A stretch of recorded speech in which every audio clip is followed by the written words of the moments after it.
ကဲနောက်ထပ်တစ်မြုံတက်အောင်တွေးပြန်ပြီလားနောက်ထပ်တစ်မြုံတွေးပြန်ပြီဗျာအဲ့မှာ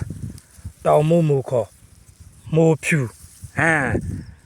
နောက်ထပ်တစ်မြုံဒုတိယမိဟောဒီဘက်မှာရောဗျာအဲ့မှာဒီဘက်မှာရောဗျာ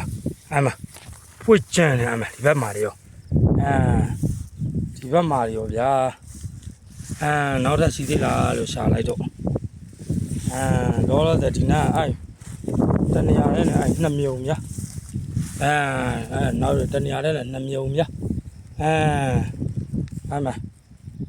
ဒါခုနကပထမတွေးတယ်ဟာအဲ့မှာတူးလာတယ်ပထမတွေးတယ်တူးလာတယ်အဲ့မှာဒီမှာတစ်မြုံဟောဒီဘက်မှာတစ်မြုံဝမ်းသာရိုက်တာဗျာကျေးဇူးများတင်တယ်ဗျာအားပေးတာကိုဗျာကျေးဇူးများတင်တယ်ဗျာအားပေးတာကိုဗျာကျေးဇူးများတင်ပါတယ်အားပေးတာကိုဗျာတောင်းနဲ့တောင်းနဲ့တွေကျေးဇူးများတင်တယ်သားတော်မောင်ကိုမိုးများဘူးပေးသနာလို့ကျေးဇူးများတင်ပါတယ်ချစ်ပရန်နေငယ်ချင်းတွေအားလုံးကိုလည်းကျေးဇူးများတင်တယ်ဘိုင်ဘိုင်မော်နီပါ